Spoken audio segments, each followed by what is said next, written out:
It's SINA. She ruckus. Deadbeat. Let's go, let's go, let's go, let's go. You ain't a killer, boy, stop. I hear you yelling stacks on deck. Hey everybody, welcome to the Big Llama Show. I'm the Big Llama. I'm here with AD, and it's another Sunday night. It's time for the weekly recap, Sunday Night Live, as we like to call it, Sunday Night Live. Although I'm sure Saturday Night Live would not appreciate that. I'm sure there's some show that has that trademark, so we'll probably get a letter in the mail for that. Hopefully not. Hopefully not, right? So, all right. So, listen, for those of you watching live, make sure that you, hit us up in the comments. We'll definitely shout you out in the comments. Somebody who got to the show early, our MVP from last week's show, Lenny, he said he'll be tuned in. So I'm expecting Lenny to jump on any moment. That was at 8:52. He was excited for the show. He came on about an hour early, and so that's awesome. So again, make sure that you, if you're watching this on the replay, make sure you like and subscribe. When you subscribe, become a member of the Llama Nation and hit that bell notification so you know when we post videos. We do this weekly recap every single Sunday at 10 p.m. Eastern Standard Time. And again, we recap the week that was. We talk about stories that were big this week. And we're going to talk about a lot of things tonight. So really, really excited. So AD, what's going on in your neck of the woods, man? Just been streaming a lot this week and just working, trying to, like we talk about, I'm just trying to create that presence online. So yeah, no, I see.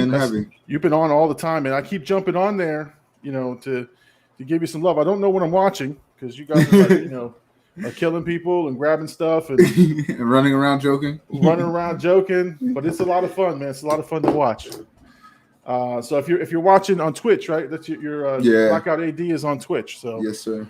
Make sure you hit him up if you're into Call of Duty and all those types of games. AD is on all week long, I think, right? Throughout the week. Yes, sir. All right, so excellent. All right, before we get started on today's show, let's talk about topic number one, which is the subscriber count.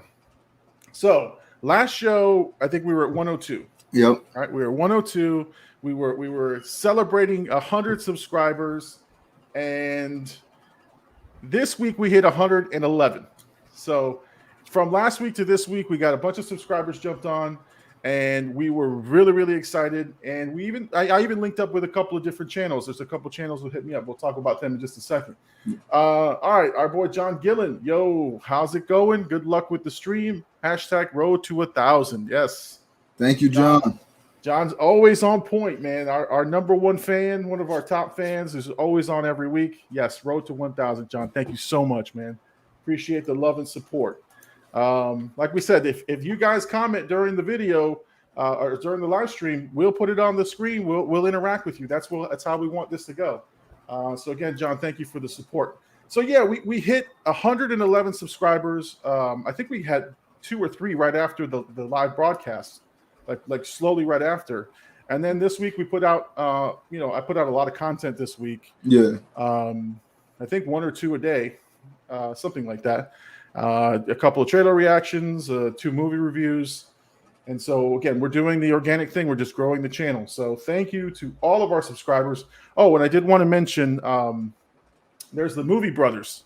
They're a brand new channel. They're starting out. They got about 90 subscribers. They hit me up. They were like, hey, now we're 108, right? And that's so when they added their subscription, I subscribed to them. I appreciated the love and support. As YouTubers and content creators, we got to support each other. So if there's somebody out there who's just starting out, just like me, we don't mind reaching out. So that's our goal. We'll just keep growing this channel. So anyway, so that's where we're at. That's what we're doing. Thank you very much for subscribing. All right. Usually I get on here and I rant, right? Like this has been a regular segment of ours has been Llama rants. The Llama rants, right? I come on here and I'm angry about something, usually something that's spoiled. But this week I had what I would call an out-of-body experience. I would call I think a small dream come true for baby Llama. So I'm going to tell the story right quick. So I did a review for Vivo, It's a new animated Sony Pictures movie.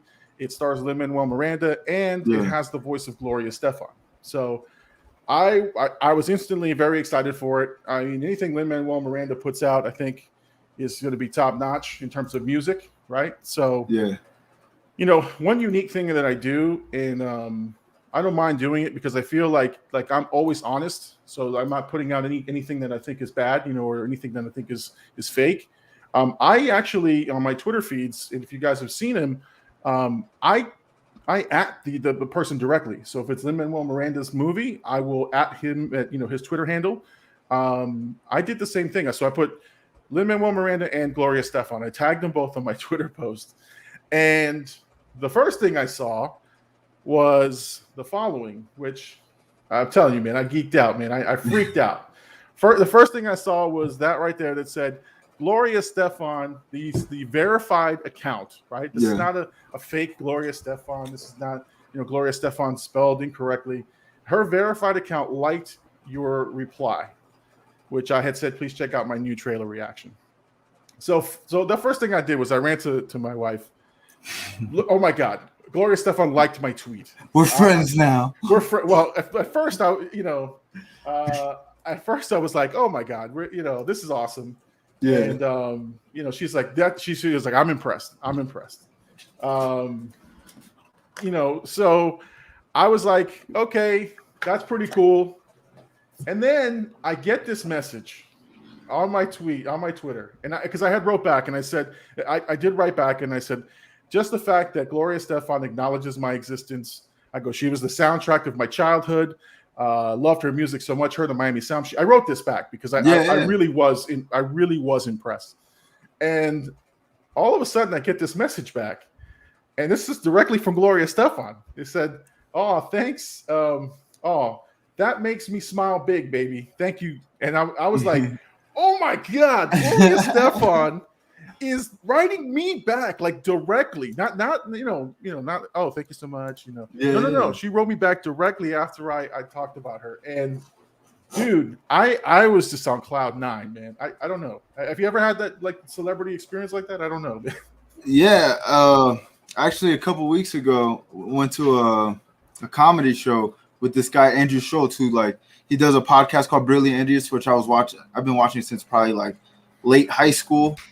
And he's definitely becoming one of the top comedians in the game. I mean, he just did like a Netflix show, not even a Netflix special, just like a show. Anyways, he came to Denver. Me and my boy told me, he was like, yo, he's coming to Denver this time. We got the tickets months ahead.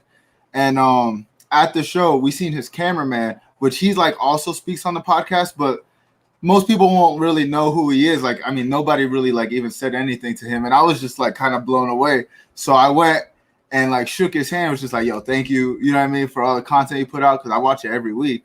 And even the comedian himself like looked at my story after I posted about it and stuff. So like in a weird way, I told my boy, I was like, in a weird way, blackout exists in their lives now. That, you know what I mean? Like I came up to him, I was wearing blackout, like I said, what's up? They clearly, even the dude like answered me back in the DM because I was like, yo, just thank you again type shit. And it was just a good moment. Like what I'm doing, even though I'm not there yet, I slowly exist in their world. So I can see exactly what you're feeling right now.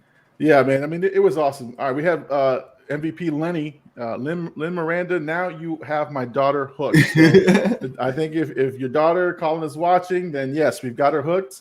And yeah, Vivo. That's the new Lin-Manuel Miranda movie that I reviewed. And then I think he wrote this as we were talking about Gloria Estefan. He put, that's awesome. Yeah, man. I'm telling you, the fact that they acknowledge my existence says that the Big Llama show, the Big Llama is in your sphere. So it's amazing. It's an amazing feeling. I think my last big tweet was to Kevin Smith, right? And he liked my tweet for the trailer reaction to Masters of the Universe, which I was blown away that he liked my tweet. Didn't go any further than that, but that's okay. That's okay. And honestly, some of these big YouTubers too that I've been interacting with on Twitter, Late to the Party, The Real Rejects. These guys have been replying back. Not They're not my besties or anything, but they are liking my tweets, and I'm, we're interacting and exchanging, which to me is, again, just a small bit of motivation I need to keep this going. Because, and again, Gloria Estefan, I mean, a certified legend, icon.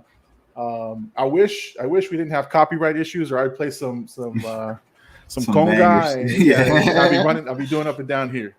I mean, if you think about it, it's like I said, it's kind of almost like we're in their realm, and just the fact that they like your stuff, they might not necessarily look at your page, but that off chance that somebody who does like your stuff looks at your page and maybe likes your content and just continues to watch you, just that off chance. There's this guy named Gary Vee. He says it all the time. It's like a baseball analogy, really. He's like, yeah, you might strike out one time, but you got 4 more at bats, 3 more at bats, and all you need is 1 hit to make a home run. So just every chance you get to get your name out there, you never know. It could do. I mean, even 1 retweet would significantly bump you up. Listen, hey, I mean, look, I got a couple of Twitter followers. Yeah. Probably, I would say a good 5 to 10. Right after the Gloria Estefan tweet to me directly, which was great. And I was just in awe. I was just like, these people now are checking out my stuff. And so I was just blown away. So that was a great week for me. I am still feeling great about it. I'm still feeling great. All right, before we continue and go to the next topic, I do want to say a huge thank you to Mama Llama, who obviously makes the shirts and everything for me. She does Wrigley Roo Designs. I put that in our description of the live chat or the live stream, and I put it on my videos. So if you want your custom shirts, but that's not the reason I'm shouting her out. One is we share a workspace back here. So where I am sitting, I have my show on the side here, and she has her Wrigley Roo Designs on the left. And I had to kick her out for the live show. So I am so sorry that we had to kick you out in the middle of one of your very big projects. But I thank you so much for sharing your space with me and not killing me. But thank you so much. So I had to do that. I have to make sure, that she knows that I'm really, really appreciative of that. That's a good gesture because I know she was really busy and wanted to get it done. But she allowed me to do the show. Lenny, the MVP. Let's see. The rhythm knows the big llama. That's right. Man, listen, man. I was singing Gloria Estefan songs all day that day. It was awesome. All right, let's move on to the next topic. I know we're jumping really quick into topics, but there's one that we're going to spend a little bit more time on. But this one is just a quick. We had teased it last week, and we had said that SINA SRE is going to be in studio with me. I tried to pin down a date with him. He's very busy. He's in the middle of baseball season for his son, and so him and I are in the same circuit. So we're just winding down. He told me, he promised me this week. He tweeted me back or he texted me back, said, "I'm going to pin down a date, man. We're going to make it happen." So one thing I wanted to do is play this quick video, and I just figured this is a good tease into what we have coming up. And again, we're excited to interview him because we're fascinated by the journey he's taken to become an artist and how a New York-based guy becomes a huge hit in England, across the pond. To me, is just fascinating. So I can't wait to talk to him about it. But let me play this quick hype video. Hold on. Here we go. They say a great MC comes along once every 5 years. Looks like it's about that time.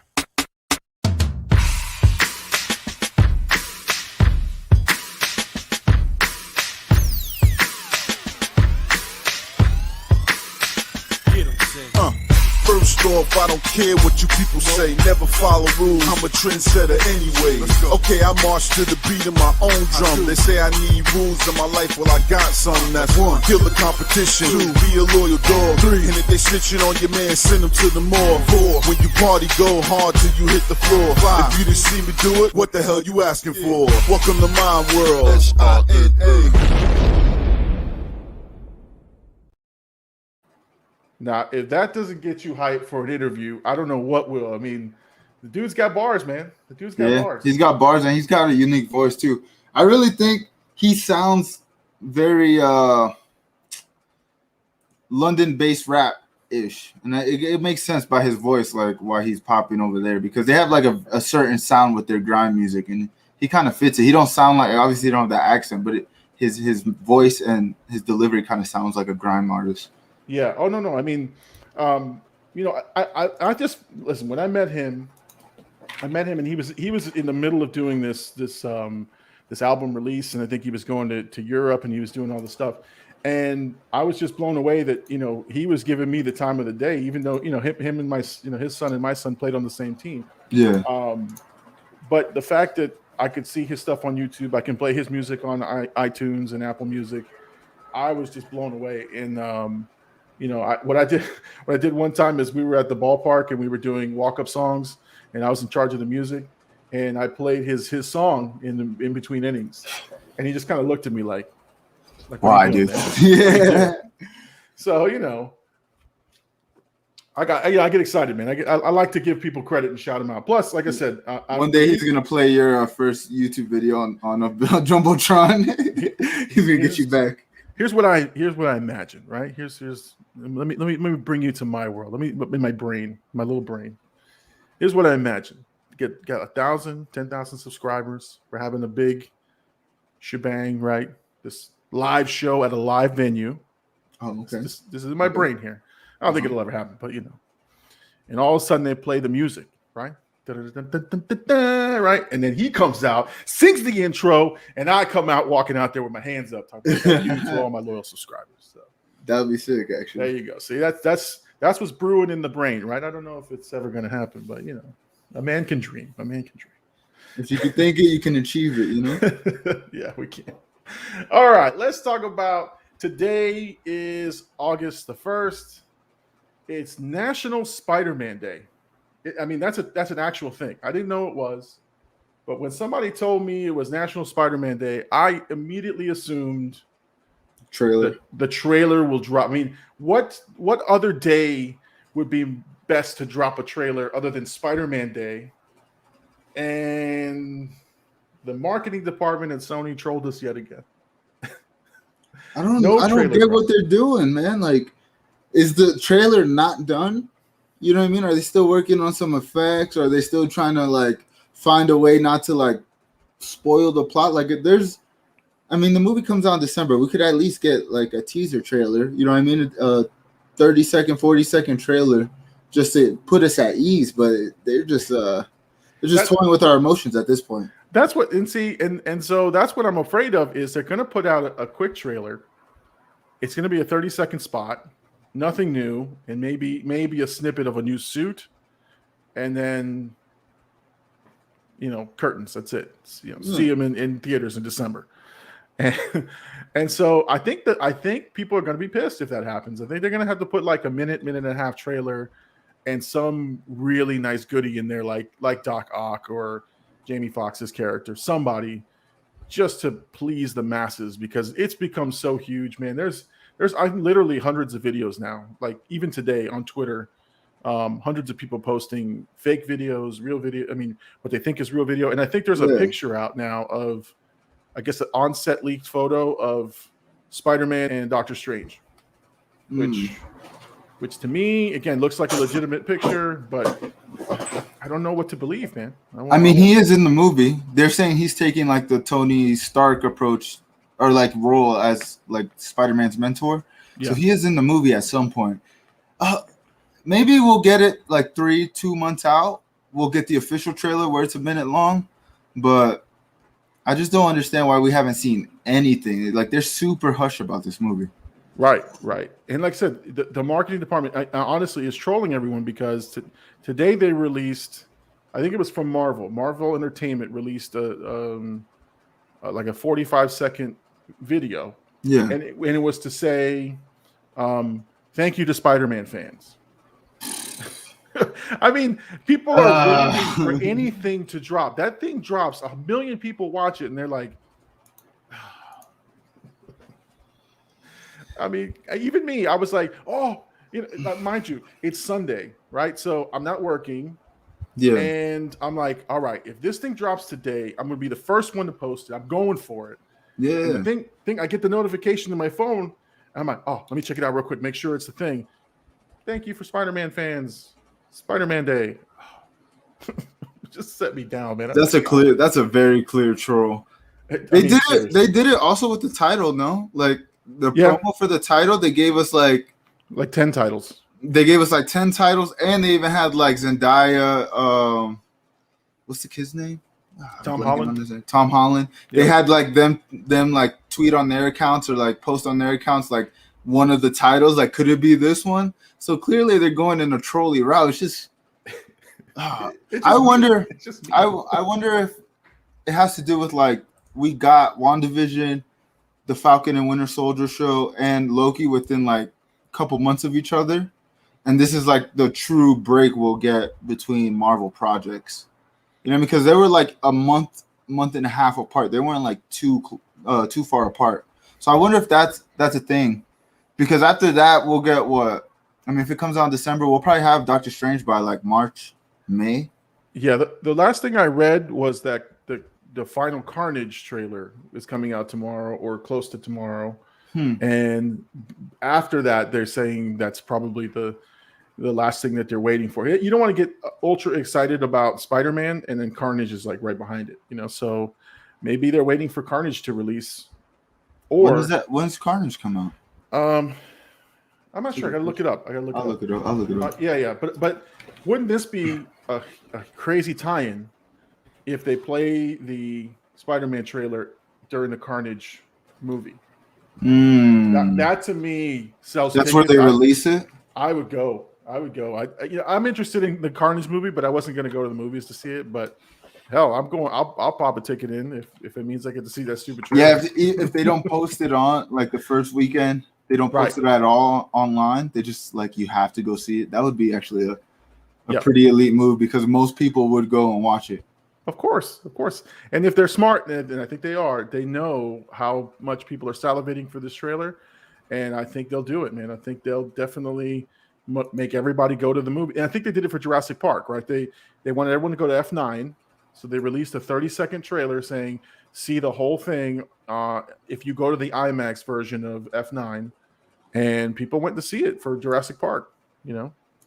Yeah, I mean, it says September 25th. So yeah, it's right around the corner. And that would be right around the 3-month mark, 2-month mark. Yeah. It would piss people off. I would tell you that right now. But like, I can see that as a power move. You know. Oh, yeah. Damn. Now that you mentioned that might be their play. That might be their play. You want people to go to see the movie. You see how bad people want to see this trailer. And who knows, like what we were talking about a couple shows ago, like them tying the Tom Holland Spider-Man to that universe. This could be a way to do it with introducing the multiverse, having Doctor Strange in. Obviously, they're adding these other villains from other Spider-Man series. So who knows? They definitely got the long play in mind. Yeah. I think they're learning from Marvel on this one. So, all right. Well, transitioning over to Disney and the House of Mouse and Marvel, they're in some deep water with Scarlett Johansson. So this was the big story this week that Scarlett Johansson is suing Disney and Marvel. Not I think Disney, but Disney owns Marvel, so it's Disney. Because of the same day release and access, and because her money is tied to box office sales. So she has from what I understand, from what I read, she has a front end deal that pays her X amount of dollars, and then she gets points on the movie so that if the movie does break certain numbers, she gets bonuses on top of it. And she was an executive producer on the movie. So her money is definitely tied up in the success of the movie, how much money comes back to it. And yeah, it had a phenomenal opening weekend. And then it dropped like 60-70% weekend two. And this was a movie slated to have, a good $500 million opening. Yeah. Box office worldwide, maybe $1 billion. And I think what pissed off, I don't know what pissed off Scarlett Johansson and her people, but what I would have been pissed about is, I don't know if you saw it, but when they released the numbers, right, the opening weekend numbers, they added the they added the Disney Premier Access numbers to the box office numbers to say she had it was $150 million opening weekend. Yeah. And it was nowhere. I think it was 80 million box office revenue, and the rest was from Disney Plus. But that has to be, I mean, that's a loophole if you really think about it, because that was the first movie where it wasn't just released alongside with the streaming service. That was the first movie that you actually had to pay extra to see. Right. You know what I mean? Like all the other ones that came before, Mortal Kombat and all that, it was just on the service already. You didn't have to pay that extra. But this one was like the first one where you had to pay the $30 to see it. And I mean, that's, like you said, if they added the numbers to that to make it 150 million and it was only 80 million box office, she's not touching that money. You know what I mean? And I felt like Disney did her wrong with like, they kind of tried to flip it on her, like if she was being greedy about it. Well, yeah, they slapped her with the COVID. Yeah, you're not being sympathetic to the plight of COVID in the world. I mean, that was cheap. That was a cheap move to. And they released her her upfront numbers, which I think she got 20 mil upfront. Yeah.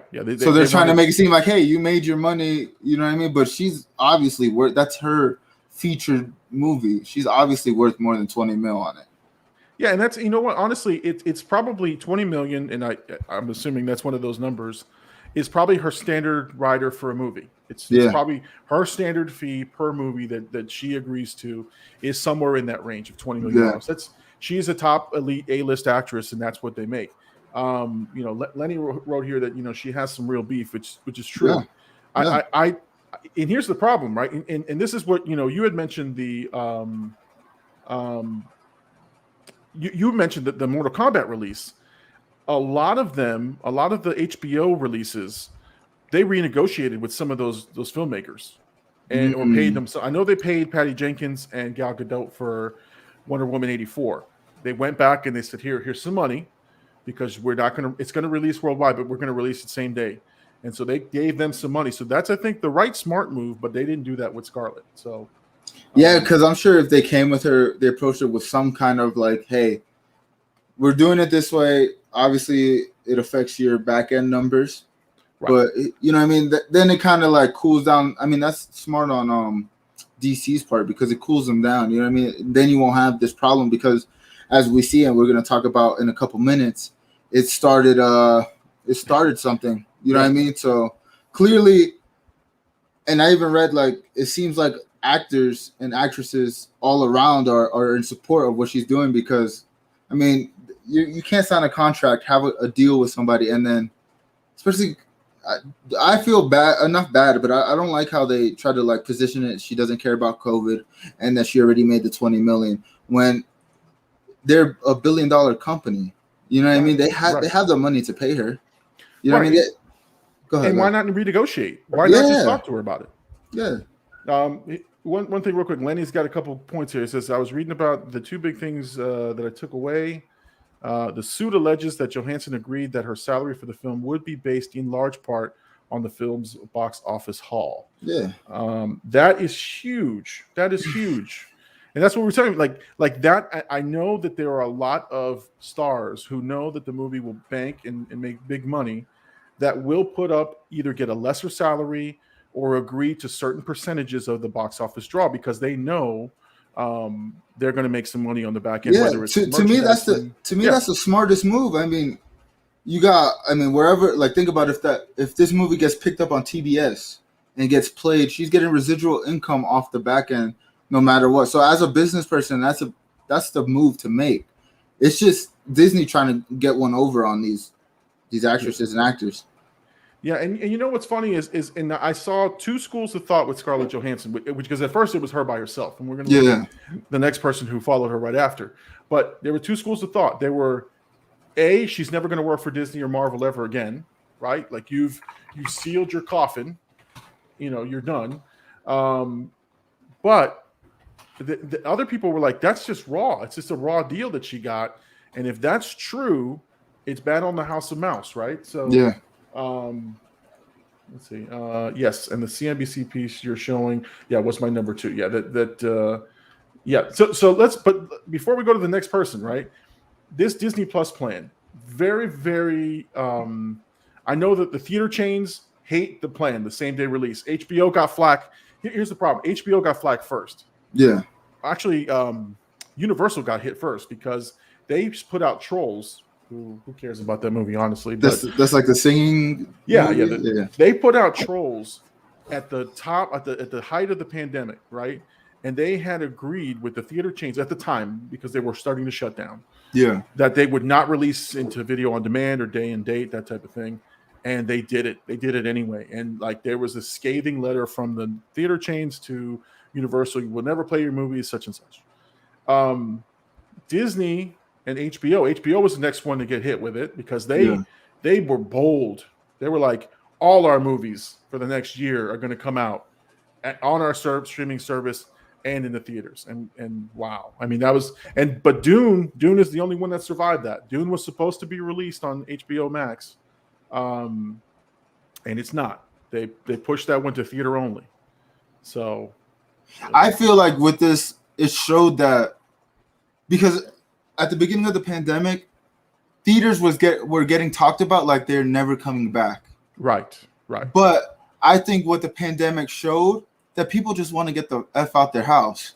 You know what I mean? And movies is a great way, and not necessarily cheap when you add in all the snacks and all that, but a lower cost event that you can bring your whole family to. You guys can experience something together. It's just like, it's like going to a theme park without spending the money to go to a theme park. So I feel like they learned during the pandemic that these at-home movies don't do it for people. I mean, we've had conversations about it here where it's like, you've watched a lot of the movies and you have like a good sound system. I just have my computer, so I watch it like in this same setup.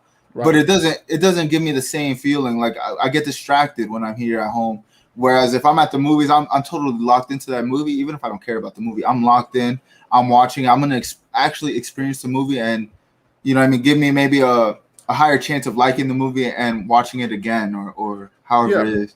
And you're right. We talked about the experience is what you take away from it. The cheering, the hooting and hollering, the moment that there was a surprise, part in the movie. You remember who was with you. You remember being there, the smells, the whole thing. I mean, think about it. If Avengers Endgame came out during the pandemic, to me, that was like a once in a lifetime experience that I experienced live with 300 other people who all of us cheered, laughed, cried, the whole thing together. And I will never forget that movie because actual cultural event. Same with Black Panther. Like those movies wouldn't have the impact and leave like long lasting impressions. Like think about Mortal Kombat. I watched leaks. I always talk about this, leaks. Like I was years ahead of this movie, and to be honest, I haven't watched it since. It hasn't left that impact on me. And even like my boy, like he was telling me, he was like, yo, I want to watch it. I was like, bro, to be honest, you know how much I love the first Mortal Kombat movie, how much I love to hate the second one. But I haven't even watched this one again. And it's like, I truly believe it's because I watched it like I watched a YouTube video, just in my gaming chair, just in an environment where I'm not going to truly engage in it. Right. I mean, think of that one gruesome scene that we talked about. I mean, we joked about it on our first episode, right? Yeah. We had said the part where that woman gets split in half. Yeah. Like, how visceral is that when you're sitting in an audience and people are like, oh, making all kinds of noises. You remember, exactly who was there, what you saw. But again, I watched it at home and I was like, you're right. I haven't watched it again. I had it on HBO Max. I had every opportunity to watch it 3 times over.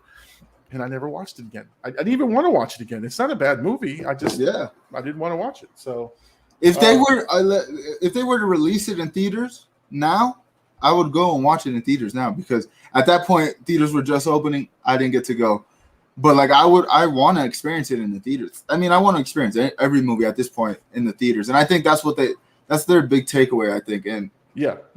I mean, there's something to be in there. Lenny says here, in the end, as always, the lawyers win. Yes, they do.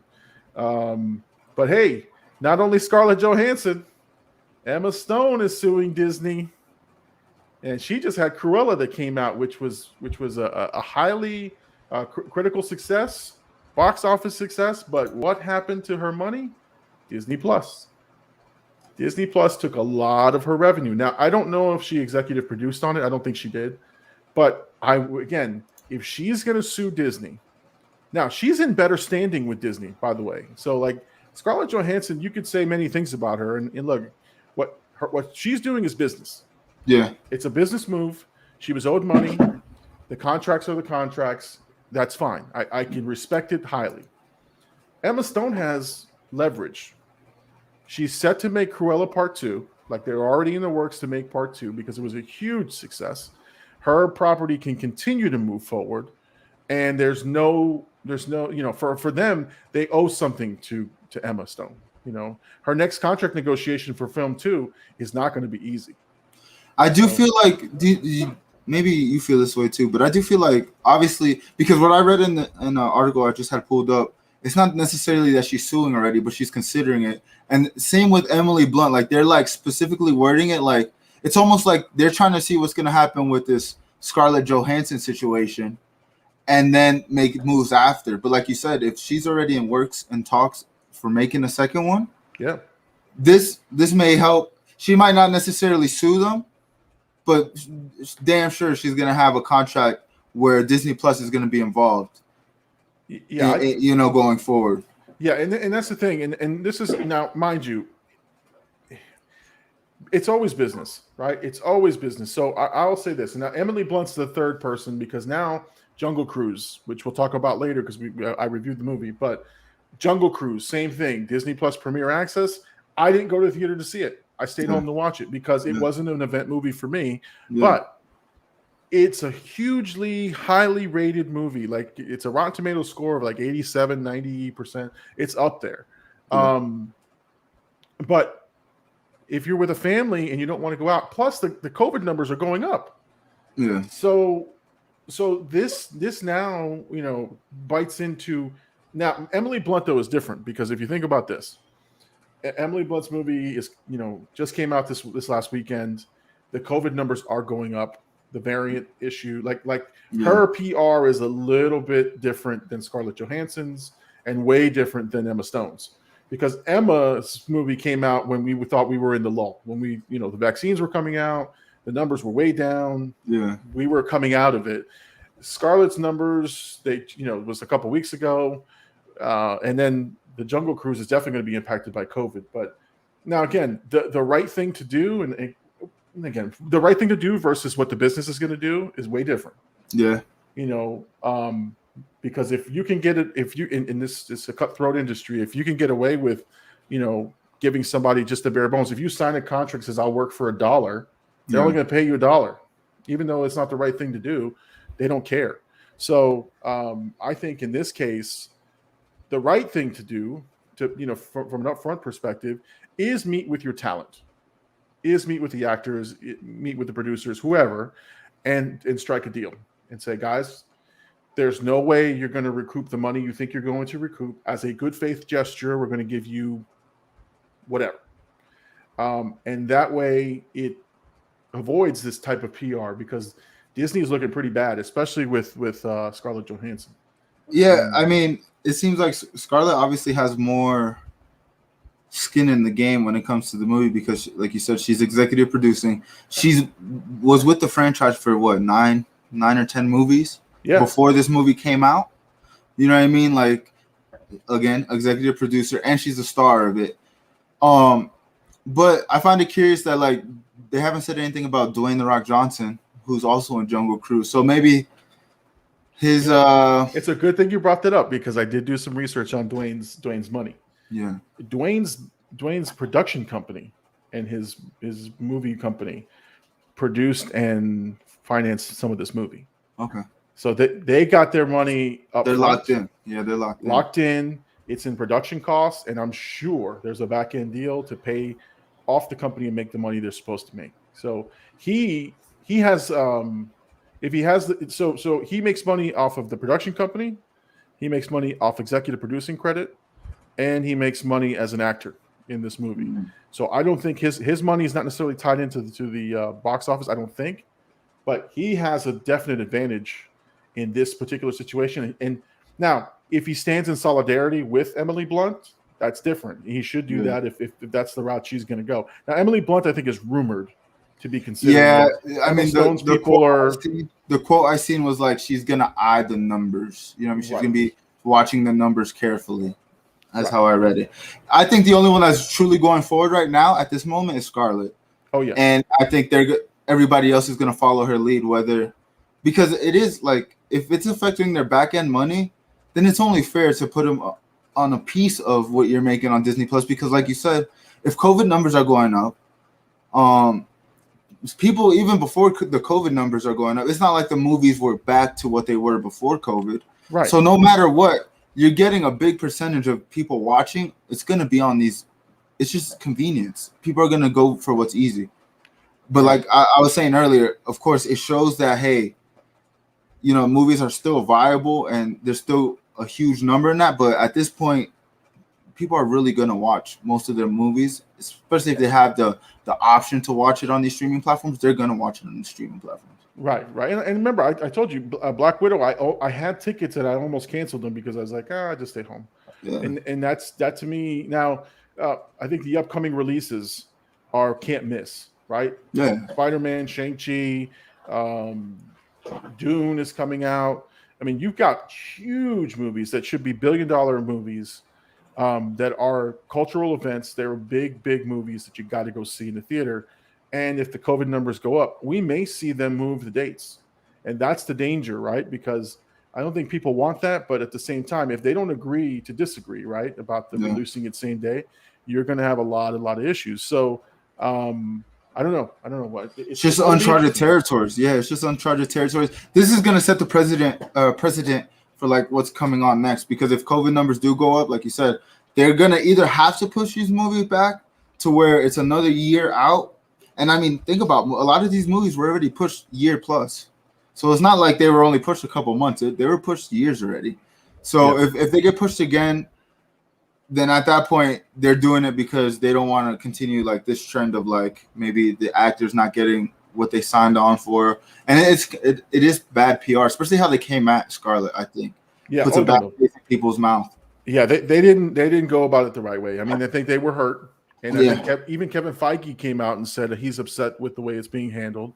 Yeah. That the head of Marvel is not happy, and so you better keep that dude happy because if he walks away, you've got a lot of big shoes to fill. So, and you know what's interesting, and maybe we'll talk about it a little bit later on the show, but Suicide Squad comes out, and it's the same day as HBO Max. So that movie's going to lose a bunch of money, especially if the COVID numbers keep going up the way they are. So.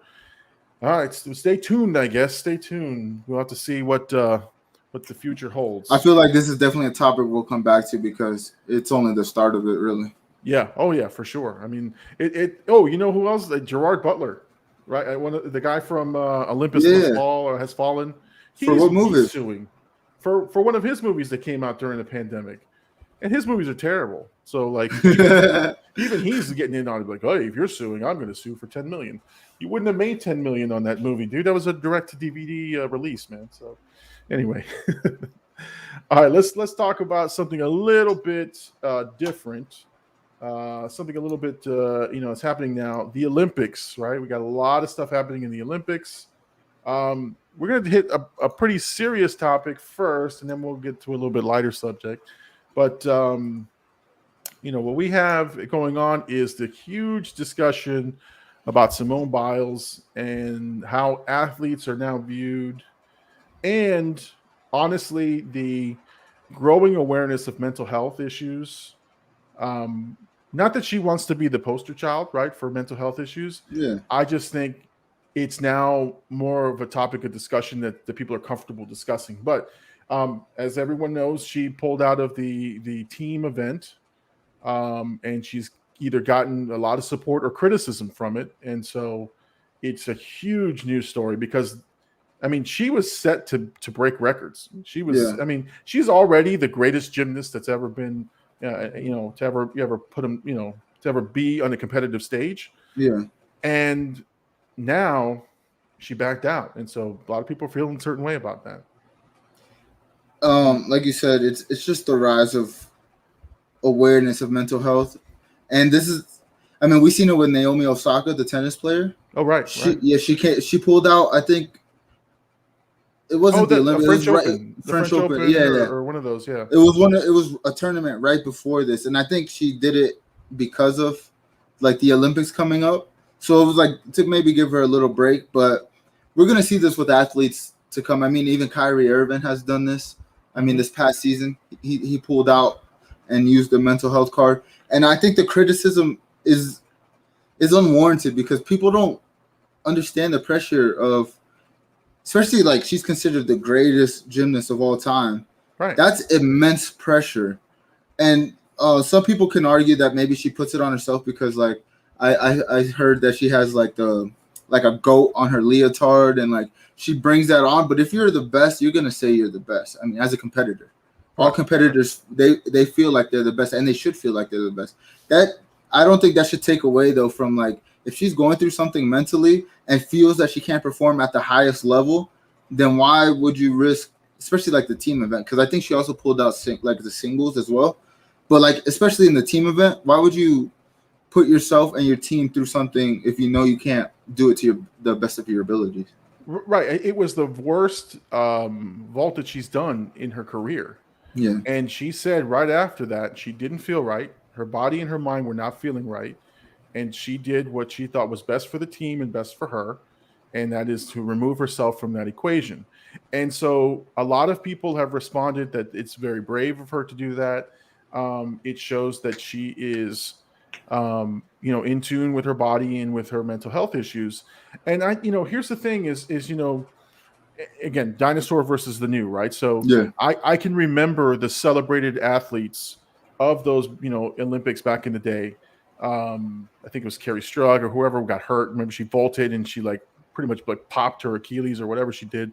Yeah. I mean, she was not fit to run, but she had this pressure and we celebrate that. We celebrate the injured athlete. So here's what I hate, right? And it's more of a rant on this stuff than anything, but here's what I hate, right? Is that we celebrate the athlete who will play through the pain, right? We they got a broken limb, torn ligament, they tape it up, and they get out on the field. They're the tough guy. They're doing it because they take pride in their profession. Yeah.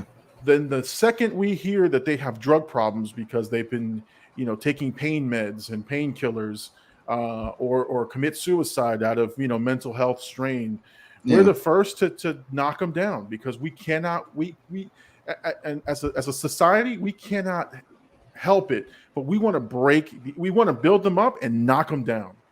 And that's what I can't stand about people who say that they're sports fans and they want to critique this stuff of, oh, she's weak because she mentally she can't handle it. Dude, like we're the first ones to say, if she doesn't take care of her own problems, we'll be the first one to say, well, she had it all in her hands and she ruined it by being on drugs. And I mean, it's just that's just the competitive nature of people though. Like, yeah, as a competitor, you don't want to. I'm sure she doesn't want to not compete. But like, what can you do? Some people can tape their injuries and go in and dominate, or mentally be like, hey, I'm not right, but I'm gonna get this done, and then I'll deal with it later. You know what I mean? Some people are capable of that, but not everybody. You know what I mean? And it's just knowing oneself. Like, hey, I'm not capable of performing at the highest level because my mental is bad. I mean, you can make the excuse for like Jordan. He quit. He quit, yeah. After he won 3 in a row. I mean, I'm sure it had to do with his dad. I lost a father. It's not easy, but there had to be a part of him that was like, hey, I know what it takes to win these championships. I just won 3 in a row. Do I really think I can do 4 in a row? And as a competitor, do I want to stay and not win? Do I want to play this season and not win? I mean, that's the biggest knock on LeBron now is that, Jordan didn't lose in the finals. You know what I mean? Once Jordan won, he didn't lose in the finals. But if he would have stayed, who knows what would have happened? He could have lost his next year. You know what I mean? And that was kind of his prime. So it wasn't like he was old, washed, like at the end of his career. He quit because there was something mentally with him, whether he says it or not. And I think even in The Last Dance, he kind of alludes to it and says it. But, I mean, you got to give the same respect that you give him. Like, nobody's like, oh, wow, that's not cool that Jordan quit. They look at him as the ghost. You got to still respect what she's done on the Olympic stage. Yeah, I mean, and think about, and Jordan is a great example because Jordan had many demons, right? He had some gambling issues around the time. His father's death was treated in such a way that it was a conspiracy, that he was trying to get out of a suspension. I mean, the dude was suffering. His dad was everything to him. His dad was the guy who he saw every day. And if we watch the Jordan special, right, the Last Dance, you saw that the first half of that, Jordan's father was prevalent in the entire series. Yeah. And so when that happens, you have to reevaluate and think about what you want to do. And Jordan knows what it takes, right? He said, I know what it took, and I just didn't want to do it anymore. Yeah. Right. And it's not any different than Simone Biles. She knows what it takes, and she knows because she's done it now at a high level. She's the most highly decorated Olympian, the GOAT, right? She, but also, right? Also, from what I read, she was not being given points to some of her. I mean, she's got Olympic moves named after her. Yeah. And I mean, so to me, she is the greatest that's ever done it. But they weren't even giving her credit for those points. I heard that was another reason that there was frustration and some anguish there, is that she's pulling off moves that nobody can do. And they have no standard. Yeah, they have no standard of like rating it or anything. Which, I mean, think about it. Like, that's like a pitcher throwing corner strikes and the umpire not giving it to you. That hits on the mental. I mean, I know it hurts me. It's like, bro, I'm throwing right here.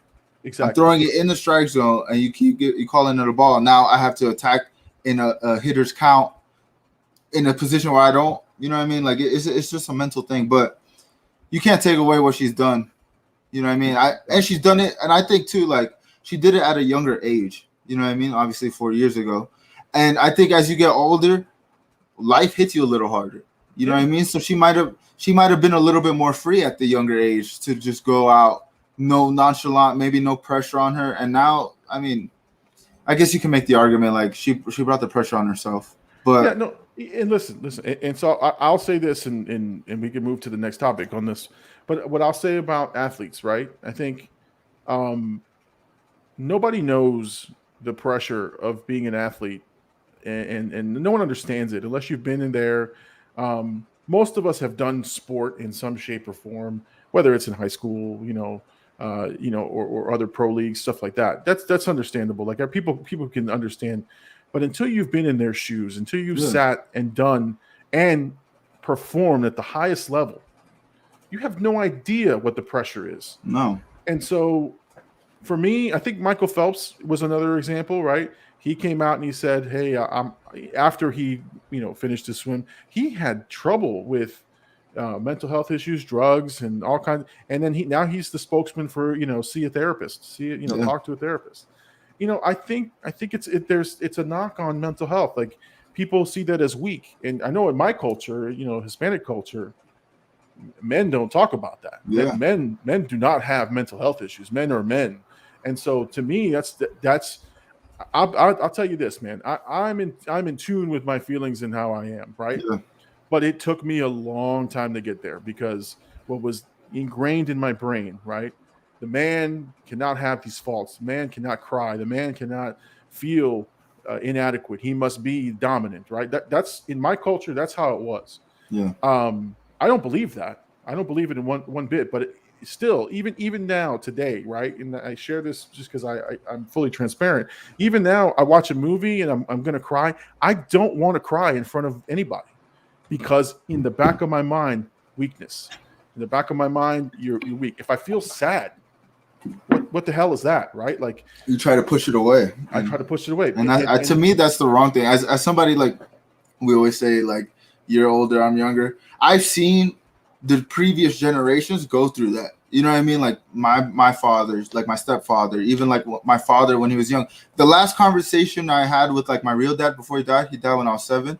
Mm-hmm. Sticks out to me the most because that was the most emotional I've ever seen him.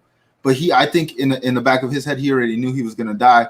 So there was nothing left but to be emotional with me. You know what I mean? Like, he always treated me with that same mentality. Like, you got to be tough. I'm a competitive guy because I lost a basketball match on my home court and my dad beat my ass and said, "Don't ever lose at home." Like, and that till this day is ingrained in my head.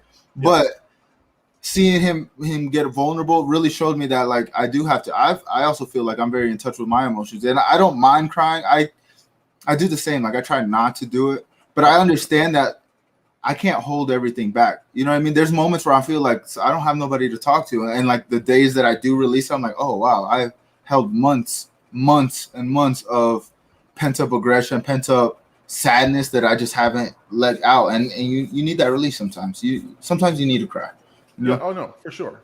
So again, I think that's what I'll leave it at, is that many of us culturally have been raised in certain ways that, especially in the colored community, like right, especially that will prevent us from exposing and sharing our feelings, or prevent us from seeking help. And so that's why I applaud Simone Biles' move. I think, to me, that shows that even at the highest levels, you can take a step back and you can reevaluate and you can take care of yourself. So I don't want to harp on this all night, but it's a very important subject. So I wanted to make sure we covered it. But let us transition to something a little bit lighter fare, right? Same topic. We're still on the Olympics. Let's talk about what NBC is doing on the Peacock Network. I'll tell you this, man. This, to me, is the greatest thing they've done for the Olympics. If anyone has not seen this, I'm going to play a clip in a minute. It's Kevin Hart and Snoop Dogg giving you the play-by-play and the highlights on Olympic sports. And if anything you check out for the Olympics, I urge anyone, go on YouTube. There's a bunch of videos on this, or go to Peacock if you have it or whatever. It is probably one of the funniest things I've seen. And on Peacock, it's uncensored. And to me, hearing the F-bomb during an NBC telecast is like, one, shocking, and two, hysterical. I mean, have you watched any of this, or did you just see the clip? I just see clips. Seen clips of it, but it seems like it's a trend, because Snoop Dogg was doing, like, for the UFC, he was doing the Contender Series, where he was just getting, like, lit out his mind and just watching people fight and commentating. And then they even did it with, like, the celebrity boxing. Yep. Where they had, like, Desus and Mero, two funny, like, dudes from the Bronx. They had them commentating on, like, one of the Jake Paul fights. And even, I think, Snoop Dogg did one of, like, the YouTube fights as well on Thriller. And to me, it's like, that's how people react in real life. How they're reacting is like, if me and you were sitting on the couch watching the same thing, we would be talking the same way. We'd be shooting the crap the same way. So, like, it's a real personal thing. And, you know what I mean? Like, a lot of those Olympic telecasters are very uptight and, like, very professional with it. So, like, unless you're really in the sport, even with, like, baseball, it's still kind of old school in it. Yeah. I think the new trend is, like, trying to get more of a human feel, or, like, actual people feel in these broadcasts. You know what's funny is, and I never thought I would say this, right? But Snoop Dogg is universally loved. Yeah. I mean, if you think of his start, right? Murder Was the Case. He was on a case. 187. Yeah, he was on a case. He was in and out of jail. He was the East Coast, West Coast beef. The guy has transcended anything that you could imagine into pop culture, and people love him. Martha Stewart, the people who love Martha Stewart love him. Like, grandmothers and mothers love to hear him just commentate. He even made a UFC video game, right? Doesn't he do the? I think he's one of the sections. Oh. Yeah, there's a mode, right? I think it's you just like a freestyle mode, and he's commentating when these guys get knocked out. We crack up so much at this guy's stuff. But let me just play the clip that we saw, that to me just sort of illustrates what it is that this show does. But hold on, here we go. Let's check it out. Olympics, and we don't know what sport it is or what event it has to do with. We'll watch it and we'll call it like we see it. You know, I'm down for that. So let's do a cold call. Horses, I like this. This is equestrian. This is prancing. They call this equestrian. By the way, look at that horse. The horse crip walking, cuz. You see that? On the set. That's gangsters of up. Hey! Oh, cuz. Oh, look at this, cuz. Oh, come on, man. This this horse is off the chain. I gotta get this in a video. Oh, you said, Oh my God. Snoop said I gotta put the horse in the video. Off the chain. I need. So I mean, to me, that was probably the funniest thing I've ever seen. We said the horse is crip walking, and they kept replaying it, and they kept singing it back and forth. They put the West Coast music in the background. Right. That to me was, but again, that's how you branch out the Olympics, right? You put some, you think differently, you know. And to me, there's nothing more different than Kevin Hart and Snoop just commenting on stuff. And the funny part is they really don't know about anything. Like they're not like faking it. Like, oh, I think this is, and they're trying to be funny with it. I don't think they know a lot about these kinds of sports. And so you get true reactions to their stuff, and which is no different. And here's the greatest thing, right? For a long time, the networks and these big executives have crapped on YouTube, TikTok, all these, social media streaming platforms. And now they're copying everything that's on YouTube, because this is not anything new to YouTubers, right? You have people doing reaction videos and all kinds of stuff. So it just shows you that people, I mean, Snoop crosses over in all aspects because he's authentically himself. And right. he puts himself in every situation, And I think that's what it is, the authenticity. I mean, you can't, like, even Kevin Hart, you know what I mean? Kevin Hart is a comedian, probably one of the top comedians of my generation, at least. And he's over here cracking up because he didn't expect him to say, he's like, man, he want to put him in the video. Like, that's hilarious. You know what I mean? And in the moment, that's an authentic answer. And I like, to your point of the people, like the companies, like following this, how do you say it? Like the trends, right? I guess the trends. Yeah. But it just shows that if you can't beat them, join them. They tried so long to keep the old school like way of doing content intact, but you can't control authenticity. That's the same reason why podcasts are like one of the number one forms of listening now, because it's like people sitting in a room talking about in a real way. They're not censored. They're not like trying to push a front. They just want to hear people's actual opinions. People are tired of getting this here's my show in a bow. You know what I mean? Like what I said about the commentators. They're very uptight. They're very professional about how they, you know what I mean? And very much so, but that was the old school way. But now you're seeing this wave, and it's going to continue. This is another thing that's just going to continue to evolve as content expands, and now everybody has their, I mean, think about it. We have a show.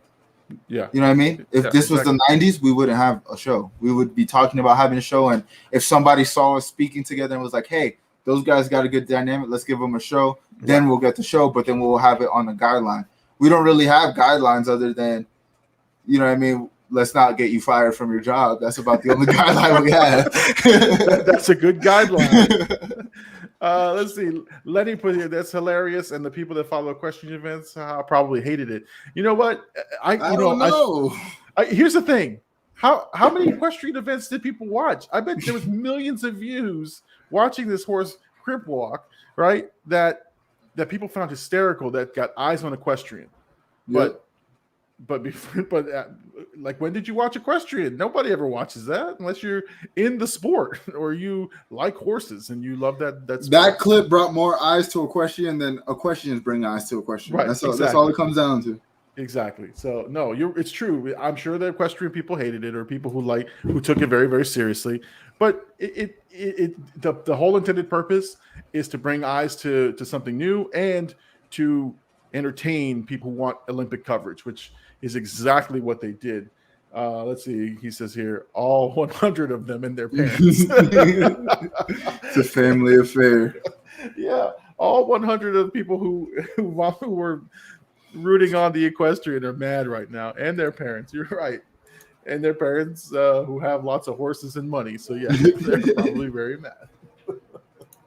Excellent point, Lenny. Lenny is always the MVP for sure.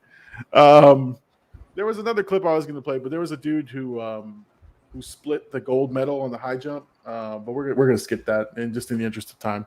But it's just one of those things that, again, the Olympics are fun.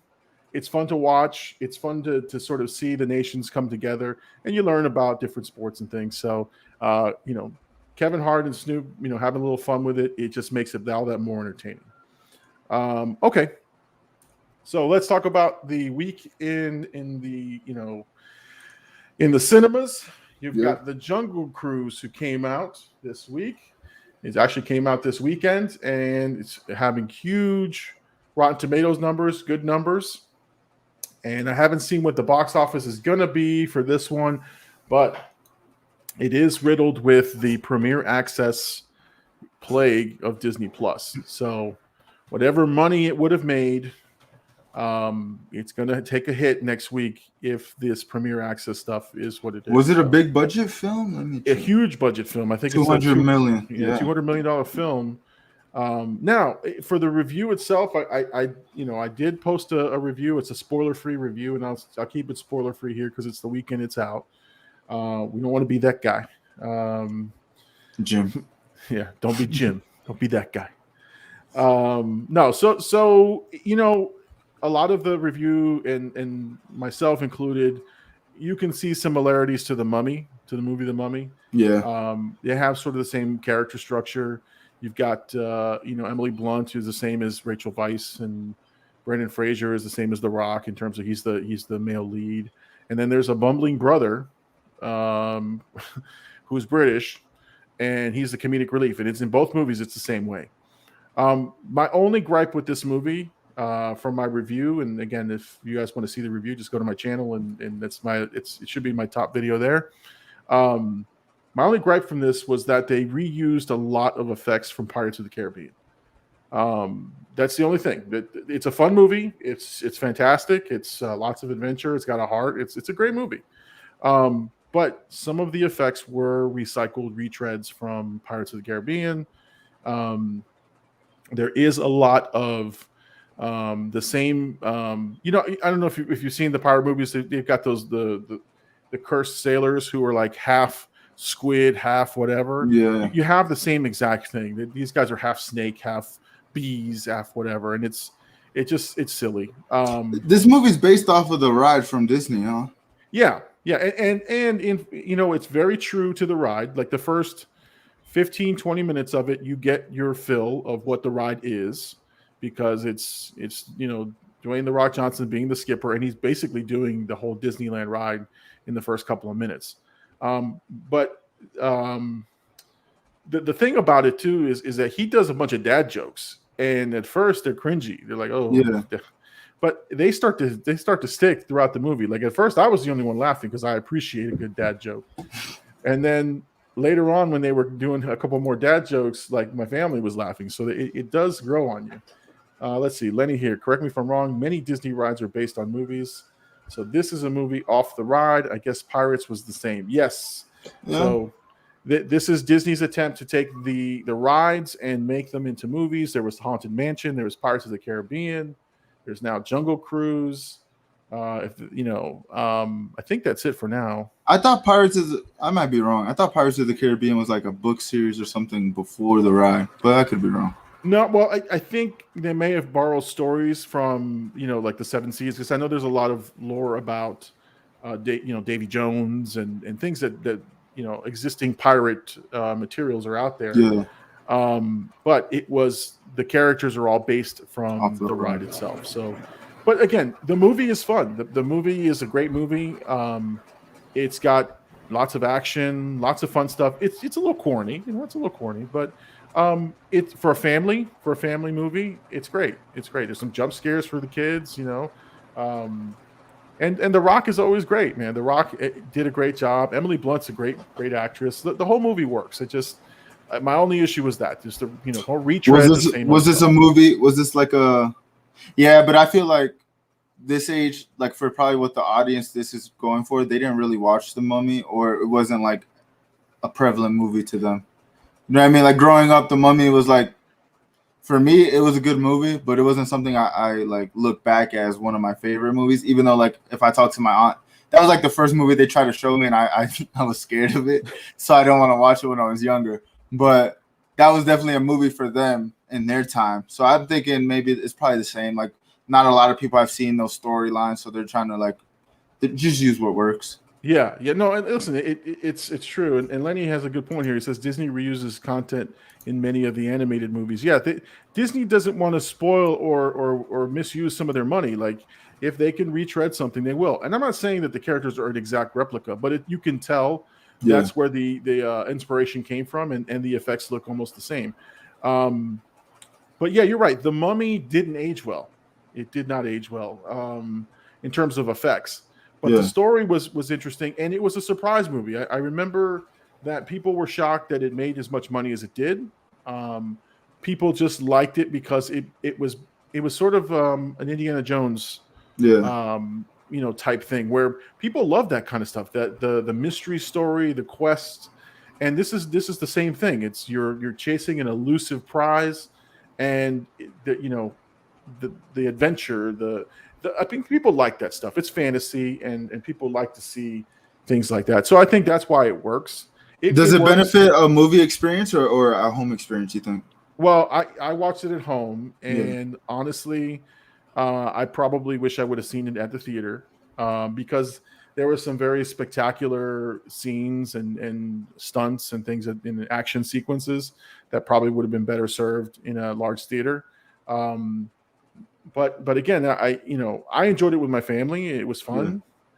But yeah, I wish I would have seen it in the big theater. But at the same time, I can't go see every movie, and I'm glad it was there. But honestly, if it wasn't available at home, I would have gone to the movies. And see, that's the problem that I think people don't understand is that, you have a choice now, and then given the choice, sometimes you'll take the lesser. Exactly. Okay. It goes back to that convenience factor. Just putting these there. I already have the service. Why do I need to go?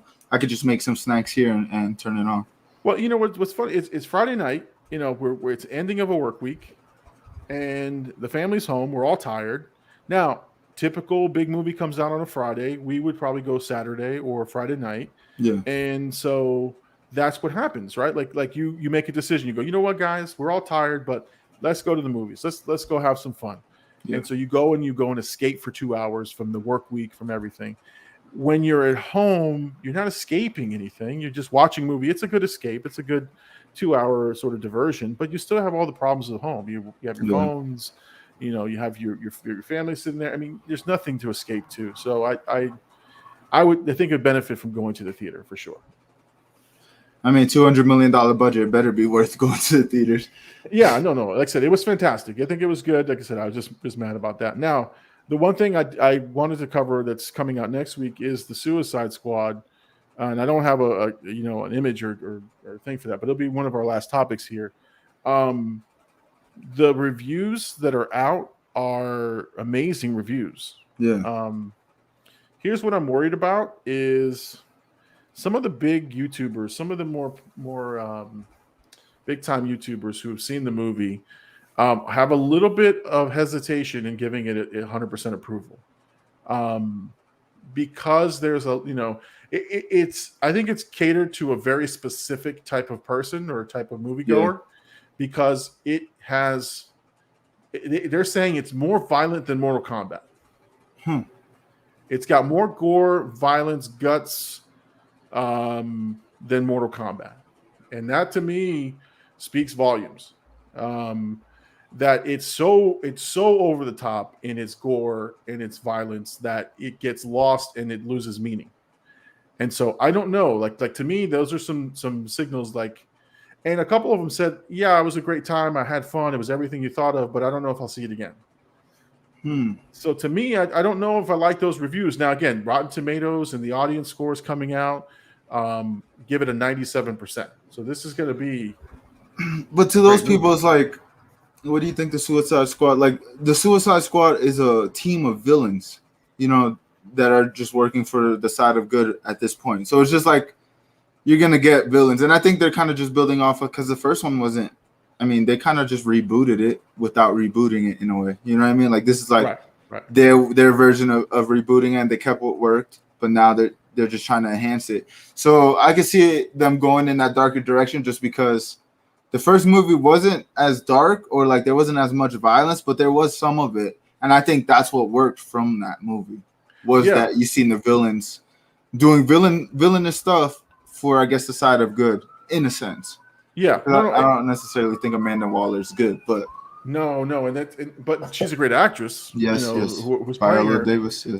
And they say that she gets it. You start, from what I read, you don't like her because you're going to see more into her thought process and why she's doing and what she feels about these characters. Yeah. And so, but again, everything other than the people saying ultra violent and they may not go see it again, everything else sounds like everything I want to watch. Yeah. Profanity, violence, gore, character deaths. But I heard there's some nudity, full frontal nudity of a dude or something like that. Now I got to edit it for my kids. Turn away. Turn away real quick. And yes, and before people judge me on here, yes, I think I'm gonna let my kids watch the Suicide Squad. But if it gets too bad, I may have to just pause it and be like, all right, guys, sorry. Or I may check it out first and then figure out where I have to edit it for the kids. I just feel like that's the direction you want to, as a comic book fan and somebody who likes comic book accurate movies. That's what I would want to see from Suicide Squad. I don't want to see like them being good guys. You know what I mean? They're villains. Let them kill people. Let them have their fun. You know what I mean? I mean, if there's full frontal nudity, it is what it is. You know what I mean? we'll get past it. That's where I'll be like, is that really necessary? Come on, like I'll go nude for the good of the movie, but no. I mean, but you know what? Listen, it's rated R. Yeah. I mean, you have no expectations that it's for kids, and so please, parents, don't bring your kids to see this movie. If you want to do what I do, you go and you watch it first, and then you edit it out to see what they can and can't watch. Don't be like so. So Deadpool, I'll share this story, right? Deadpool, I go to see it. It's they brilliantly released it near Valentine's Day weekend. My wife and I go to the movies, this fancy movie theater. They got drinks and wine and chocolates and stuff. Yeah. I'm like, this is a date movie. Right? I love how they even make fun of it too. Yeah, they basically were saying it's a date movie. Take your date to go see it. But when we sat down in the theater, I looked to the left of me. This kid was like 6 years old, sitting right next to me, and I was like, "Does this mom know exactly what she got into? Like, this is not for the young kid." And if you've seen Deadpool, the first one, there is obviously gruesome bloodiness all in the beginning, which the mom stuck around for that. And then there was like a 5 to 10 minute sex scene where like a montage of sex, right? A huge montage. And yeah, mom took the kid, covered the eyes, and they went running out. Chips, nachos, chicken fingers be damned. They left the theater and they were yelling at the manager of the movie house. And like, why would you do that? You didn't read the billing? Like, yeah. So anyway. I think it's a misconception that, and this is just my opinion, but Deadpool's a great example as to why the Suicide Squad is probably elevating into that point, because it clearly works. That formula works. And like you said, it's for a specific moviegoer, like the people who like to see gore, people who like that comic book accuracy. But I think it's a misconception on like the normal public or like general public that comic book movies are for kids. You know what I mean? Right. Like exactly. Marvel does a good job of like keeping it pretty kid friendly, but there's a lot of mature material throughout the Marvel series. It might not be like nudity or like blood and stuff, but just the concepts they're using, like even like Thor in the Endgame, like what he was going through was some real life stuff, and they used humor to because that's just how Thor works. He's good with humor. But when you think about like his story arc, he was very depressed, and it's very very mature content. Like that's what you get out of a comic book. You get a little bit of everything. You get the geeky side of it. You get like real stories that sometimes may apply to your life and you could use as your own thing. But I mean, I think it's just that misconception of like comic book movies are for kids. Like you gotta understand it. You gotta understand what comic book movie you're gonna go see, because Deadpool from the get, nobody should have thought that was a kids movie. You know what I mean? Oh, for sure. Now Lenny chimes in with his own story. He says, "I walked out out of Step Brothers because of the drum set scene. the dude is naked playing the drums. Hey, talking about, I'm gonna put my testicles on your drums. Oh my god. Yeah, no. Yeah, sometimes sometimes there's gross out humor and it works, right? Other times it's a little over the top, and I get that. Sometimes you don't know what you're getting yourself into, but you just got to watch the ratings and stuff, But like Anchorman, I watched Anchorman with my kids, and we love that movie, but I start to cringe a little bit when I hear some of the jokes. Yeah, because they're pretty spot on some stuff that they should know about just yet. But hey, we find some humor in it. But yeah, I think every there's always my wife hates the movie Kick-Ass. I don't know if you've seen that movie. We went because she thought it would be interesting, and she's like, "You like comic book movies? I know that you like those." And we went together, and she's like, "That's the worst movie I've ever seen in my life. I hate you." Because there was a scene of a guy getting microwaved, and he explodes, and she's like, "That's gross. Like, that's terrible." And for the rest of the movie, she just didn't like it. And it's ultra violent, and it's great. It's glorious. It's still one of my favorite movies, but I don't watch it with her ever again. Yeah, but like, you know what I mean? You just gotta know the audience. Exactly. You have to know the audience. So Suicide Squad should be interesting. I think we'll talk about it more next week as the general public gets to see. No, not general public, but as more reviews come out. Yeah. I believe it comes out next week, if I'm not mistaken, or the week after. I always forget because is it coming out on HBO Max? It is coming out HBO Max same day. So we're gonna have to watch that. Maybe do a little review for it. Yeah, that one I definitely want to check out. I want to go to the theater to see it, but honestly, because of the editing part, and I have to might fast forward it or pause it, stop the kids. This might be I just check it out at home, and then watch with the kids, or I watch it with them and I'll edit as I go. Sometimes you have to do that. So yeah, that should be interesting. We'll talk about that one next week. Any other thoughts? Anything else you got cooking on your side of the world, man? No, I'm just going to continue streaming, and we're going to continue doing this show, man. And I see your growth. Every week I tell you it's inspiring, but every time I look, I see you got more followers. I'm like, let's go, man. Yeah, no. Listen, it's something that I am, and again, I'm realizing again that we have to just keep grinding, have to keep putting out content. Timing is everything with my particular channel.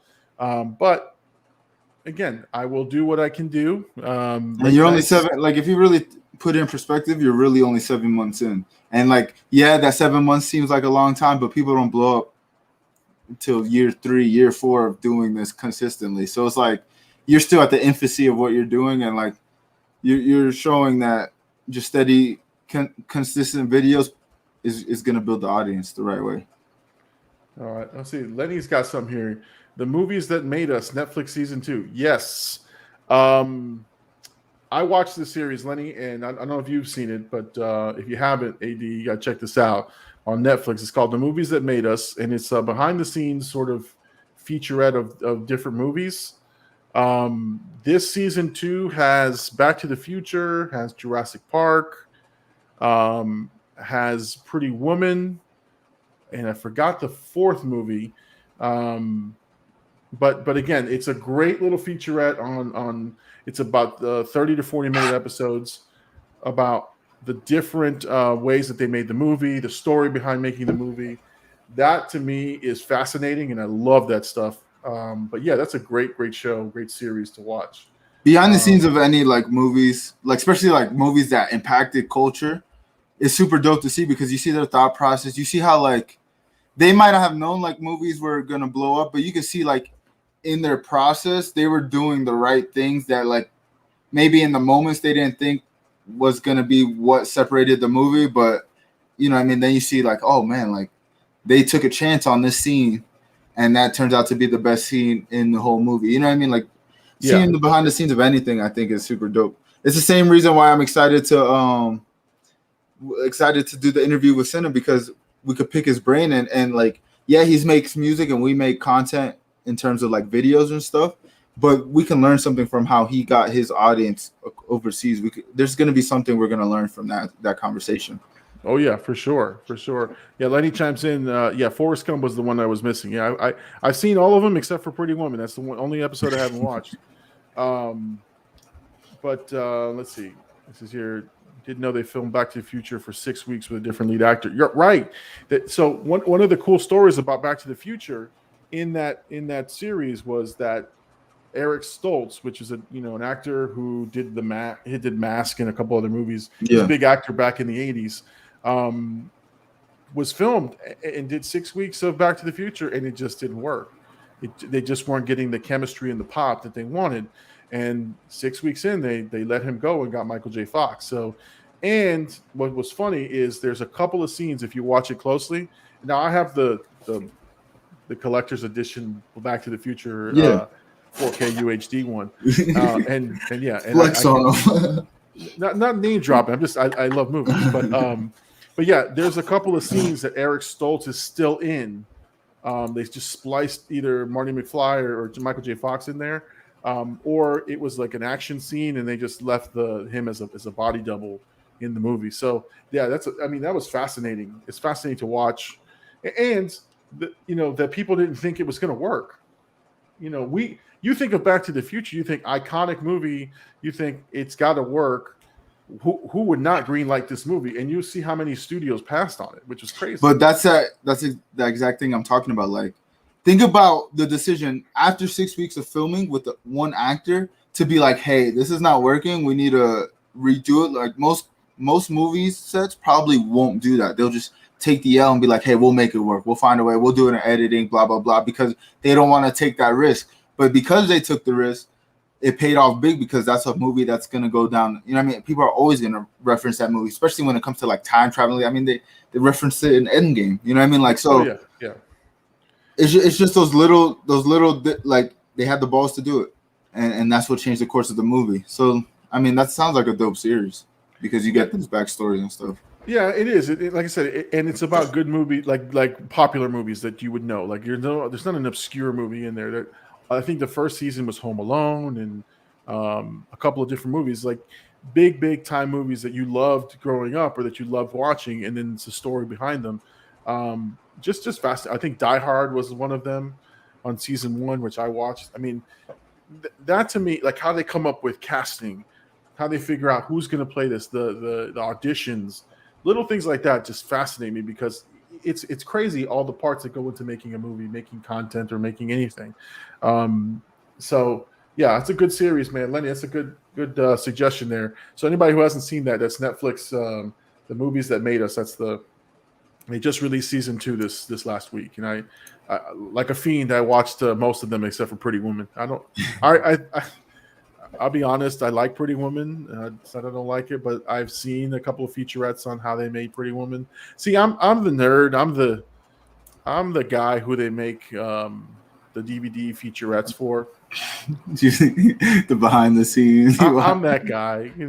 After we watch the movie, I'll sit there and I'll watch the featurettes. I'll watch the deleted scenes. Only thing I have not done, which I'm glad I haven't done, I've never watched a movie with the director or actor commentary. Never done I tried. It's not good. It's so hard to concentrate on the movie and them. Yeah, it's distracting. I can't. I tried, and I heard, like, I saw a YouTuber said you got to watch. Minute 51, they start clowning the movie or whatever, and I've gone and done that, but I can't watch a whole movie with other people talking through it. So that's which was my segue from last week, right? We had said maybe I should start doing that. Well, and I honestly, oh my God, I have thought about that since we talked about it, and I'm going to do it. That's my commitment. I'm going to do at least one. I'm going to do at least one. But the only reason I'm doing one is because I need to see how big a commitment is to editing, because I know I don't even have a Patreon. Like, you have to have a Patreon account to do one of these hour-long watch-alongs or 2-hour watch-alongs. I don't even have a Patreon account, so I got to get a Patreon account. I got to edit a video, so I'm going to test it. I'm going to test it out because these dudes that watch videos or with people and reactions, 30,000, 40,000 subscribers. People love that stuff. I watch the condensed version, the 20, 30-minute version. because I think that's fascinating how other people think of a movie. Yeah. But I can't sit there and watch a whole movie with someone talking through it. That to me would drive me crazy. Yeah. But hey, there's a market for it. People want that, so I'm gonna try it. I mean, it just goes back to the Snoop and Kevin Hart thing. Like, people like human commentary. They like real, authentic commentary. So it's like commentary on commentary. It has to work in some aspect of life on this internet. Yeah. Let's see. Lenny here is trying to clown me. He says, "Admit it, you have the laser disc." You know what's funny? I don't have laser disc. You know why? I didn't. Laserdisc came out at a time when I was still living at home. I think I was a teenager. I remember my high school science teacher had this giant laser disc and would put it in and he'd flip through the tracks. But I couldn't afford any of that, and my parents we were VHS people. Yeah. And then when DVDs came out, I had just moved out of my house, had my own money to spend. And yeah, I bought a stupid $500 DVD player. And you know what's funny? Somebody had asked online on Twitter, "What was your first DVD you ever bought?" And I shamefully had said the Saturday Night Live movie Superstar, starring Mark Shannon and Will Ferrell. Superstar.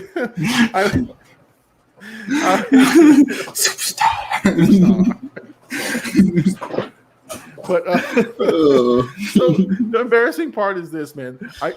I went and we bought it from Brandsmart in Broward. Went there, paid $500 or close to that for this thing, and I'm scouring the aisles. Got to get a good DVD for my first DVD. And that was the one. And that was the stupid one I bought. I said, "Let me get stupid." That would be a hilarious skit. That takes all credibility from my movie, from my movie persona. Like, the big llama is the big sham. He likes Superstars. His first movie ever bought in a DVD. I'm so embarrassed about that, man. In hindsight, it's not a terrible movie. It's pretty hilarious. I watched it like a year ago. I don't want to say it held up, but it's pretty funny. It's not held up, man. Oh my god! And why did I want it? Why did I want it on the best picture quality possible? I want to know what other choices you had. That's what I want to know. You know what it was? I bet you this, because I honestly, for the life of me, can't remember why I picked that movie. But what I was thinking is probably it was on sale because I just spent $500. Let's just get this one. Oh, this one's $15. I'll take this one. All the other ones were like $35 probably at the time. I'll take this one. So, oh my god, yeah. So and the funny part is I buy mine, but my buddies that graduated high school, he got out the year before. He's got all the good movies. He's got Full Metal Jacket, the classics. He's got them all, and I'm like, I got Superstar. So here you go, guys. You want to borrow this, bro? I'll trade you. Oh my god. Oh, here we go. Lenny, is this Mrs. Newsom? Hi, Lenny and I own that movie. Oh no, Lenny, you got some splaining to do, man. That's Lenny's favorite. That's Lenny's closet movie right there. That's that is Lenny's favorite. All right. Oh yeah, you're horrible. I remember that. Oh my god. You know what? I think I still have it in my DVD collection. I think I still have it in my DVD collection. Oh my god. Yes. All right. So the MVP of tonight, forget Lenny. We got Catherine coming in with the Superstar and letting us know the dirty secret that Lenny and her own that movie. So yes, for sure. To her grandma, you're horrible. Oh my god, this is a fun trip down memory lane, man. Oh my god. And then the one thing I again, this is old man talking.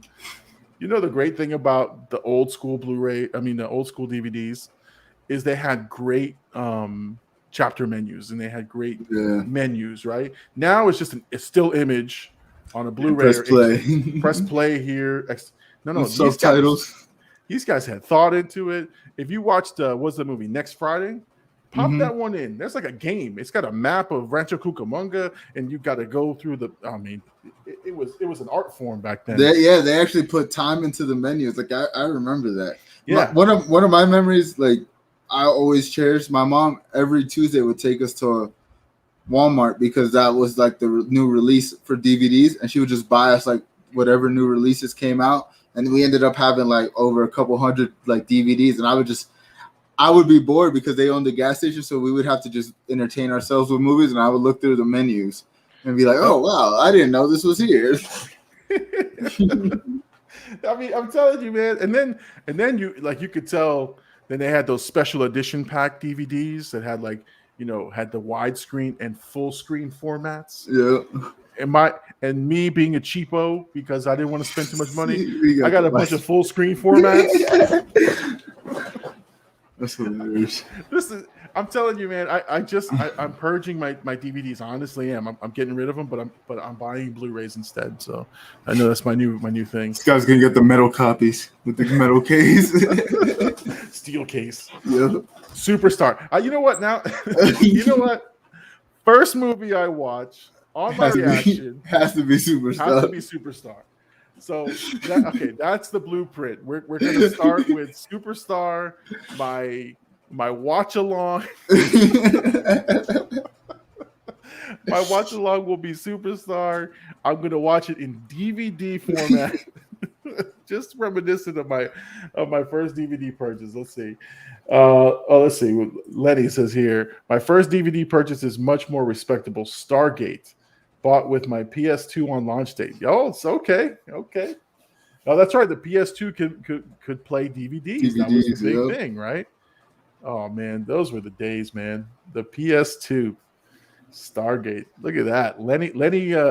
Haven't make me look bad on this one, man. I think because we clowned him on because he owns Superstar. Like, listen, that was it. I may own it, but it wasn't my first. You still own it, Lenny. You still own it. It's in your part of your collection as much as mine. But at least it wasn't your first one, your first DVD. That is so sad. Such a Just sad think about story. this. You pay $500 for a DVD for the first movie you watch. Superstar. Sadly, hey, he still has it. Oh my god. And listen, I paid $500 and it didn't have HDMI. It wasn't HDMI. It was the three colors, the four the colors, red, whatever. I had at least the 4 or 5 colors on a CRT TV, man, and that was terrible. Oh my god. Hey, listen, I'll share one more, and then we'll see if we'll wrap it up. So listen. So now, fast forward to before everybody had flat screens, right? Yeah. The big ticket item to buy was the Sony flat one. But it was 600 pounds, and it had the huge back, right? But the front had that flat look, and it was huge. It was only now I say it's huge. It was like a 36 or 40-inch TV. But back then, that thing was a monstrosity. Yeah. So again, these are sad stories from the old man. So we go to Circuit City. Do you remember Circuit City? Yeah, I remember. Oh my God, I was dating myself there. We go to Circuit City. I say, I want this TV. Well, give me this. Give me this thing, the big monstrosity. I want to buy it now. Finally, have a little bit of cash. I probably think I put it on credit. I didn't have any money. I go there. Oh my God, Incredible Universe too. Oh my God, that was a great store. So anyway, I go to Circuit City. I get this giant TV. I got a small Kia Sophia, small tiny car, and my ingenuity. I say, I'm going to make this fit. It's going to fit in my trunk. I'm telling you, it was massive in the back. So here I am lifting this 600 some odd pound TV, trying to squeeze it in the trunk. I was going to ride home with it halfway out the trunk. The Then I'm trying to put it in the side of the door. It's like, oh, it'll fit in the back seat. That TV didn't fit. I had to call, I think, my in-laws to come with a truck or something. Oh, God. And then, you know, but yeah. You were too excited. You were too excited to get the TV. It was like, by any means necessary. I wanted to hook up my $500, you know, DVD player to it and watch Superstar. No, but listen, you know the funniest part? I oh my God, this is terrible. My movie choices were terrible. I had to have the DVD Romeo Must Die with Jet Li and Aaliyah. I bought it the same time I bought this TV. The fact that you remember this is hilarious. Oh my God. Yeah, now Lenny's here. You plus the TV in a Sophia. Yes, a Kia Sophia. I don't think they make them anymore. I bought that bad boy brand new with no features. So, roll up windows. I still had the cranks. Yeah, man. I'm telling you, man. I've done it all, man. An Incredible Universe, which he's referencing. I don't know if you've ever heard of that store, man. No, that one I have not. Way before your time. So let me lay out the land of this. It was like a little mall. It was an electronics store, but it was like a little mall. Had a McDonald's in it. And the bad thing is that you could play video games there. They had all these PlayStations set up on these big TVs and the different parts. They had computers already like connected, turned on. So all we did as kids is go in there and play video games, get some McDonald's, and walk around the store and listen to music. The greatest place to go. Horrible prices. Sounds like the blueprints or like Walmart when they had the video games as well. Yeah, in the back. Yeah, but I mean, I'm talking about like there was this one spot in Incredible Universe that had this ginormous like this. These were the projection TVs. Yeah, had ginormous projection TV. It was like 60-inch, and they had this PlayStation hooked up to it. And dudes were lining up, it had little beanbags and seats around it. All of us were lined up. I got next. Like we were actually playing, you know, on the courts. Was this like maybe after arcades? Like right after arcades? No, that could be why. Arcades were still pretty prevalent, and we had Grand Prix Race-O-Rama right around the corner, which is the greatest arcade that's ever been.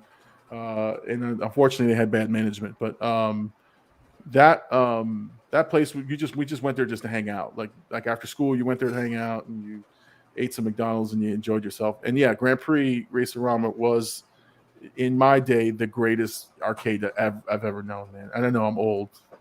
Grand Prix, you're like, what the hell is that, man? Yeah, I never heard of that. But I would take a time machine and go to an arcade and play like Mortal Kombat 1 in the arcade. I feel like that would be an experience that, as a kid who loves Mortal Kombat, I would love to experience beating somebody face to face. There was nothing like that cheap ass speaker cranking the punches. I'm telling you. Hey, listen, I'm so old. I played the Street Fighter with the punch button. I'm talking about the one you had to punch. I'm serious. It had a flexible little cup. Yeah. That was like soft. Yeah. And you had to punch it. You had to go like this and you'd be like, Street Fighter 1 was horrific to play. But yeah, and I played the first Mortal Kombat, and that was amazing. And then when Street Fighter 2 came out, man, I was at 7-Eleven across the street from my house every day, smoking all my quarters, man. Just take them all. Any money I can get. I stole money from my parents. I'd be like, hey, can you use that? You need that quarter? Let me get that quarter. Let me get that quarter. Like change drawers were gone. Like that's how addicted I was to Street Fighter. Anyway. All right. Well, that was a fun trip down memory lane for sure. I'm sure you'll never forget my DVD story, and Superstar. I promise. I know what to get you. If you ever hit 1,000 subs, I know what to get you for a gift. The Steelbook edition. The Steel K Superstar. I need it in my life. Oh my God. So no, I promise. That's the first movie I'm doing is Superstar. I'm going to do a movie watch-along reaction to it. I will tell the story again at the beginning of the reaction watch-along, and I'll put it on the channel. We'll see what happens. Let's see how that goes. Maybe we'll do that. Maybe we'll tease the movie here and talk about how bad it is, and then I'll just do the reaction to it. But anyway. All right. Well, we've had an awesome night of just recapping the week. Thank you so much to Lenny, to Catherine. Catherine was the real MVP. She came in and put Lenny on blast. I Put love Lenny that. on blast. We had John. John Gillen was up early, and Lenny was actually on earlier, which was great. So thank you guys for tuning in and for being part of the Big Llama Show. This is what makes it fun and exciting and interesting, is being able to interact with subscribers, with folks, and just have a good time and laugh. And that's what we want to do. Any parting shots, AD, before we get going? Nah, man. We'll be here next week with more topics and more funny conversations. We'll find out more about Big Llama's secret movie collection. Oh my God, no! Listen, we'll have more old man stories. How's that? more. I won't even tell you how much I paid for a CD player. So, and what was your first CD? Oh no! Listen, I was a. Listen, I'm going to end it on this note because I'm going to get in trouble. Because Columbia House is closed, right? Columbia House? Yeah. It doesn't exist anymore, right? I had 6 different identities from Columbia House. I was Kenny, Big, you name it. I was a different name. And so, I owe lots of money to Columbia House for DVDs, for CDs, and oh my God, everything. So anyway, all right. Well, that's the Big Llama Show. Thank you, everybody, for joining us. Remember to like and subscribe. Remember, hit that bell notification so you know when we post videos. Tune in every Sunday night, unless we say otherwise. Every Sunday night, 10 p.m., we'll do the live stream here, and we'd love to see you here. Once again, thank you, everyone, for tuning in to Big Llama Show. I'm the Big Llama. He's AD. Peace out, everybody.